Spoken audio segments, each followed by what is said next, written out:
All right, hi everyone. Yeah, it's been a while since we did another one of these videos for Telegram. Yeah, hopefully we can do more of these as I, seek to expand my team, behind the scenes. As of now, I'm still primarily running everything myself. So yeah, fun. But okay, yeah, so this video is primarily for the J1 students in 2023 who are going into JC2 in 2024. And I imagine at this juncture, there might still be quite a lot of anxiety over AQ, especially because it's such a new thing. And, unlike anything that you have ever seen, in your EL comprehension and all that when you were still in secondary school. So yeah. So I'm not going to cover the whole AQ thing today because really that in itself can be chunked into several videos. But what I'm going to mainly explore is really the importance of having a framework in place to guide your thinking process.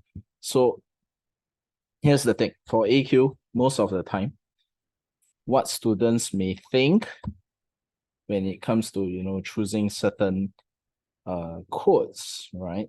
Sorry, not choosing quotes, but in terms of determining whether that whatever the author's argument is, whether that applies to Singapore or not, they usually think about examples, i.e., if let's say I have a statement like, if let's say I make an assertion like, for instance, fashion, speaks more to a community's culture than it does, you know, things like contemporary tastes, something like that. If let's say I make an assertion like this, and then you choose this quote and then you apply it to Singapore, right? We just set aside all the AQ question in itself first. We're just thinking about why it applies or why it does not apply to Singapore. Students would typically look at this and then they'll think, oh, okay, if let's say this is agreeable, right? Are there any examples of this being, applicable to Singapore? And then typically they would think straight away about things like, oh, batik clothing. They'll think about your, saris, your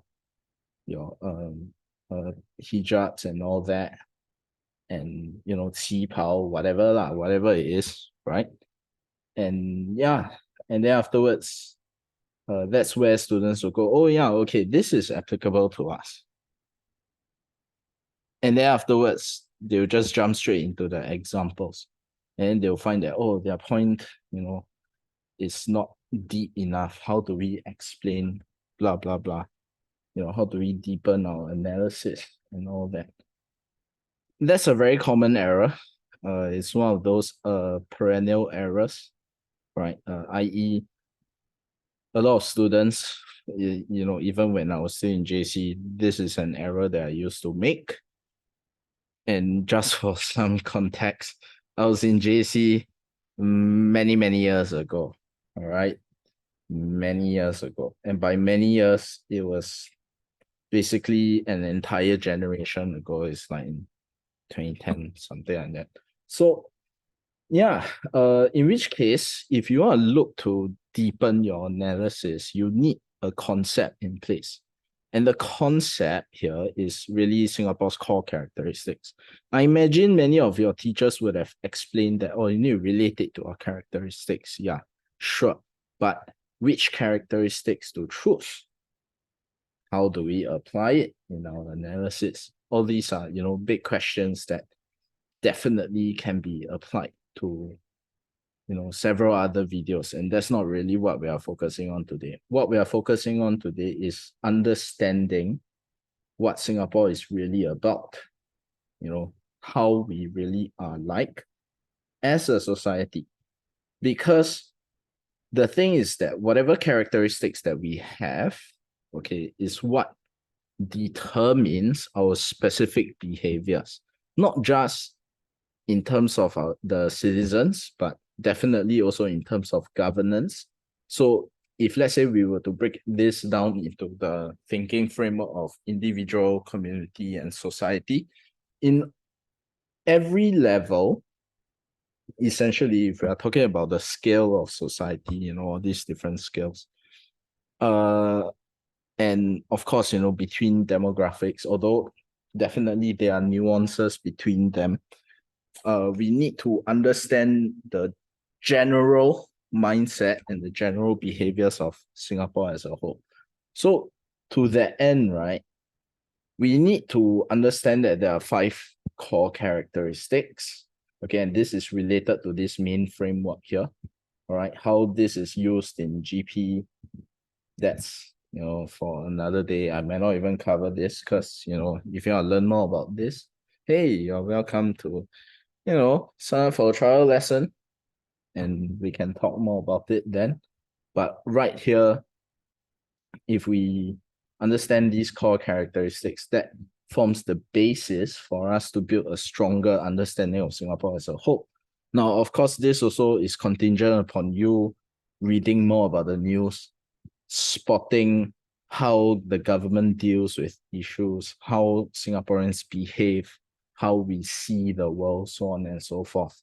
But just to condense it down into bite-sized information, right? The main thing that we need to pay attention to really is right here, this part here. Yeah, this poorly drawn thing. I don't even know what that is. But yes, we have 5 core characteristics.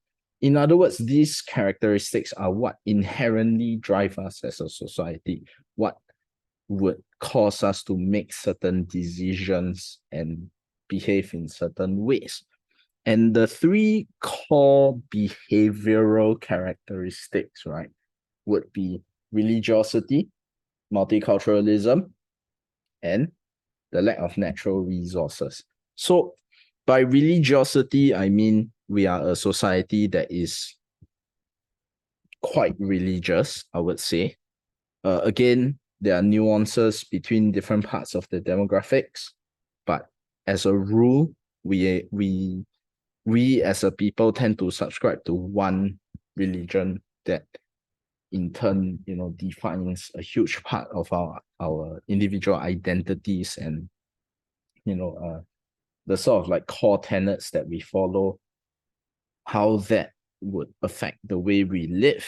So, we are looking at huge world religions like Buddhism, Christianity, Islam, Hindu, so on and so forth, right?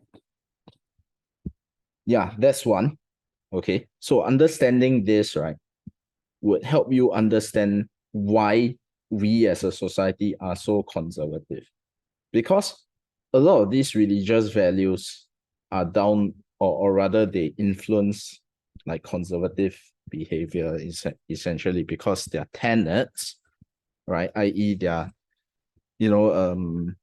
the ideals, I guess, and the values of that religion, usually distilled in things like, let's say your 10 commandments in Christianity, or, the sort of like 5, I don't know what it's called in English, but I guess it can be translated to deadly sins in Buddhism. When you take the 5 precepts, essentially. Yeah. So that's one, right? The second thing is multicultural. Now, multiculturalism, it can mean a couple of things, actually. Number one, the policy itself, i.e. like the way that we implement certain policies is on the basis of building a multicultural society, i.e. the acceptance of different communities and all that. But another meaning is that we have multiple cultures. Yeah. And that in itself is of course there's quite a lot of historical context there to delve into. For the H2 history students, you all would know this. But or if you took pure history in secondary school, you would know this also. Essentially, it stems from the patterns of migration during the colonial days lah. I mean, of course, before that there was migration already, but let's not get into that. That one is like uni level stuff. So because we have multiple cultures, right? That's why inherently we need, and this is where we segue into the core managerial characteristics. We need a somewhat authoritarian government, okay, which would implement certain policies and laws that would be used to manage fault lines, used to manage all these inherent tensions. Because as long as you have different communities and cultures living within one space, and especially one small little island like Singapore, you have to expect some level of tensions, because cultural values are different, and cultural values, they form a core part of our identities as well. And when the tensions break loose, that's when you get, conflict. So that's why we need an authoritarian government to say, hey, you know what? Don't do this, right? We want to build a harmonious society. So live in peace with one another. You follow the rules, you are good. Okay, we'll do our best to help you. Now, that's okay. Again, that's another. There are a lot of issues there, but let's not get into it, right? But at the same time, we also need to know that if you cross that particular line and you offend another community, be it on the basis of religious or ethnic kinds of derogatory or offensive remarks, we will take you to task. So when we talk about Singapore having core managerial characteristics, they are exactly like what their name suggests, which is that we have all these characteristics in place to manage these other core characteristics there. Now, the reason why I draw these two arrows here is because they somewhat influence one another. All right, but yeah, we're not going to get into that here. And then, of course, we have a lack of natural resources. So we don't have access to certain raw materials or commodities that would allow us to build an economic base. Okay, so that's why, again, H2 history students, you all would learn about this in Southeast Asia economic development. But that's the reason, or at least that's one of the core driving reasons as to like why we have an X minus M oriented economy, so we are highly dependent on exports and imports, and because we need to offer something that the global economy would want. And that's not natural resources because we don't have any. So that's why you see we build things like world-class finance sector. Okay, using institutions like DBS, Development Bank of Singapore. And then we emphasize on things like science and tech to stay relevant. Yeah. Okay. Now, the last core managerial characteristic here really is that we are meritocratic. So why do we have this, or rather, why would I put this under a core managerial characteristic? The education system is meant to deal with a couple of things. Actually, all the core characteristics there. We teach in our education system, okay, we instill values that would serve to create a harmonious society, right? We encourage the young to go and mix around and not just stay within their enclaves.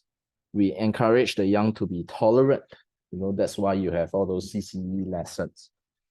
And that's how we can have people of different values, right? And especially we're talking about cultural values related to ethnicity or religion. We can have people of all these values living harmoniously together because they were taught since young, especially during the crucial stages of development, and where a lot of the worldviews are built into like citizens, okay? So that we can manage all these fault lines using a more sort of like what's the word that I'm looking for? Okay, I don't want to say pervasive, but yeah, pervasive form of uh uh education. Okay, pervasive carries a negative connotation. What am I saying? A more inherent, deeply rooted sort of solution, dealing with the problem at its roots, right? And that's why you see it's such a long-term plan. And to this very day, we are still implementing it since 1965, right? Yeah, if you are wondering why that year is significant, uh, yeah, that's when we became independent. Yeah, okay. If you don't know the date of independence, that's just think when National Day is. All right. And of course, the education system is also meant to deal with no natural resources, because if we have no natural resources, our only main natural resource would be our human resources. So in which case, we need to build a world-class labor pool, so we can attract MNCs to come in, right? Because that's one of our core economic strategies also.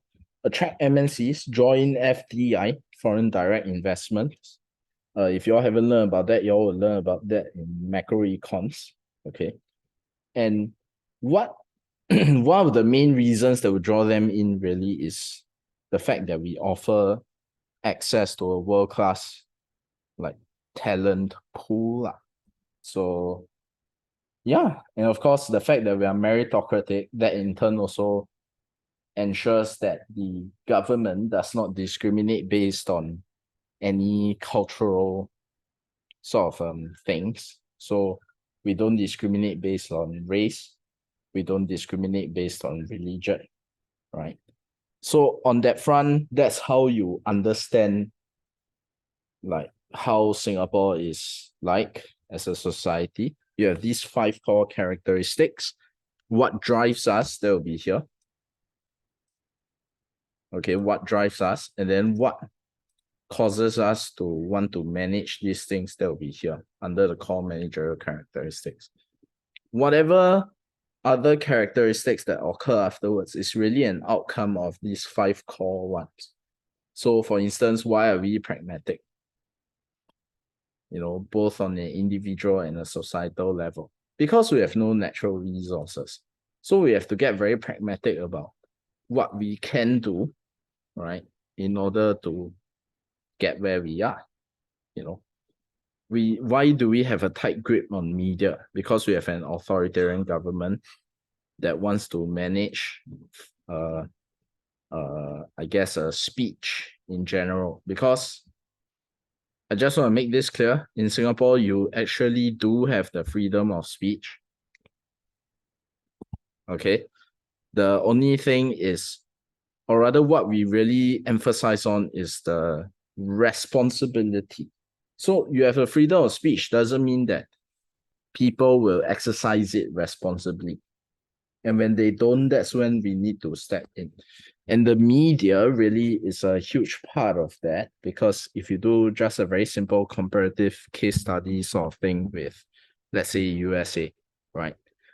They would have, news media like Fox News, okay, basically spreading a lot of misinformation and sort of cultivating a very in a very insidious way, highly divisive society lah. So we don't want that.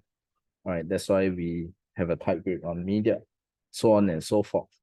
All right, so once you understand this, okay, and you inherently understand how Singapore is like as a society, then that's where AQ would be more or less quite a breeze.